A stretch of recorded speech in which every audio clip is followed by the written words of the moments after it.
The next chapter, name of the chapter is Management of Natural Resources. Management of Natural Resources.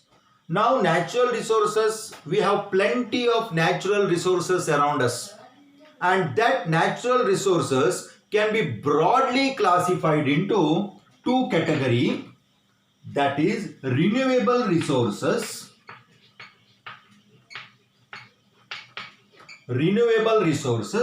and non-renewable resources.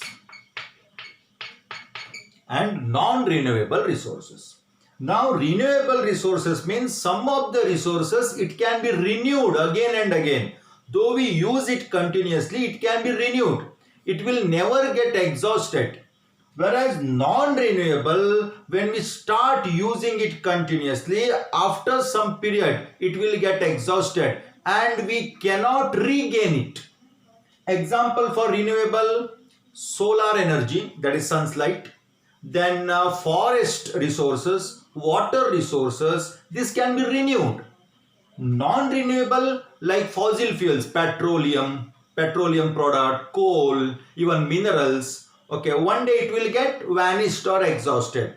So some of the resources like non-renewable or sometimes even renewable also, it is limited.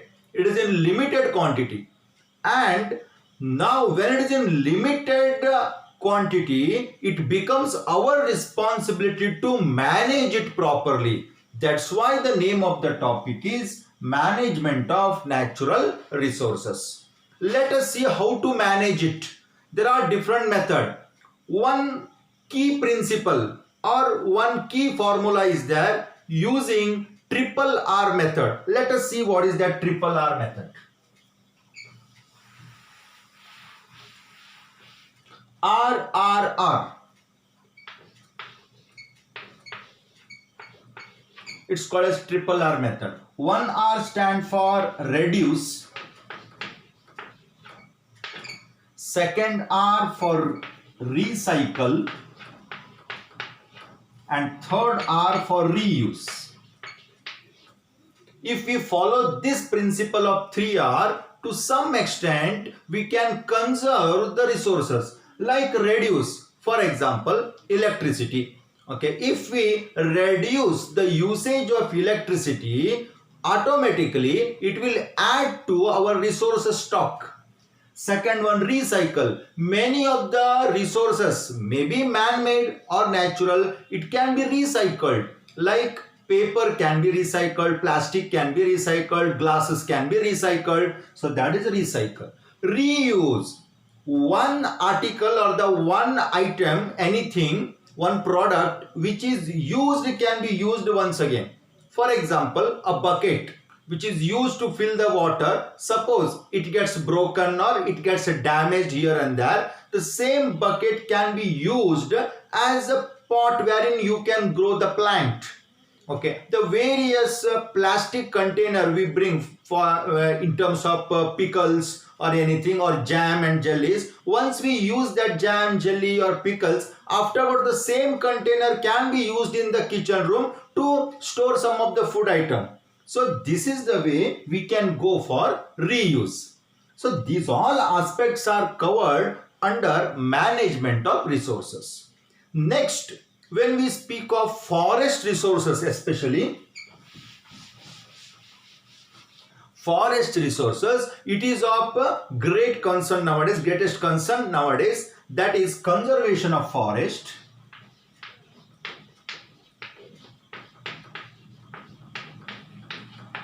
Conservation of forest. Very important, conservation of forest. So the key role in the conservation of forest is of stakeholders. Stakeholders related to forest. Who are those stakeholders? First one, the people who live in and around the forest. They are dependent on the forest.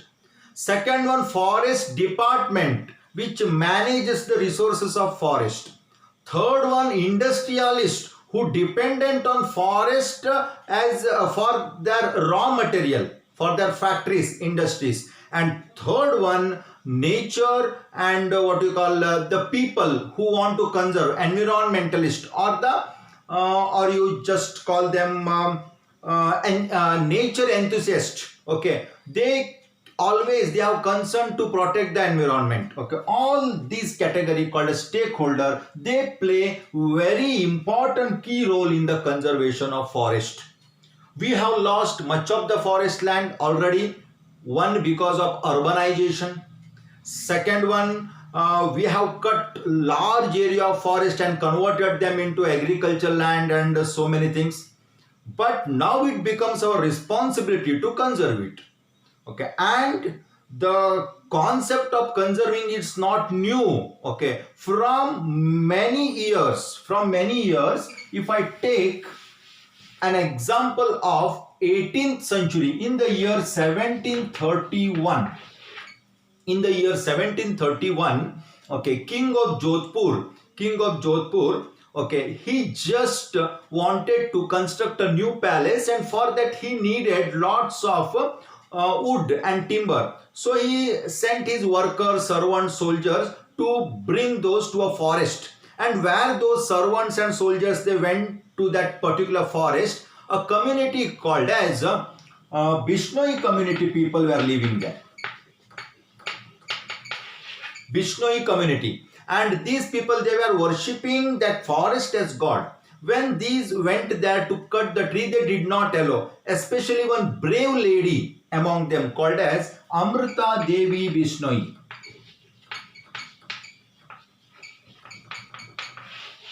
Amrita Devi Bishnoi, she went and hugged the tree, that I will not allow the tree to cut. But these cruel servants of king, they cut her along with the tree. Not only herself, even the entire villagers, her daughter, entire villagers, they came and started to hug the tree. But these servants, soldiers, and these workers, they cut the tree along with them. What it indicates, people dedicated their life, okay, just for the sake of conservation of forest.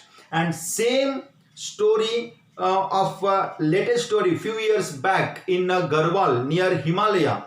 Okay, there also many ladies, many women, what they did, they hugged the tree and they did not allow the tree to cut. It is popularly known as Chipko movement.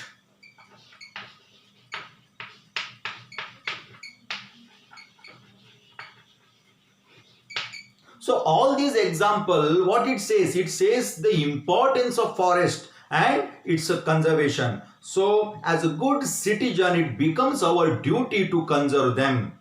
That is the aspect covered in the topic of management of natural resources.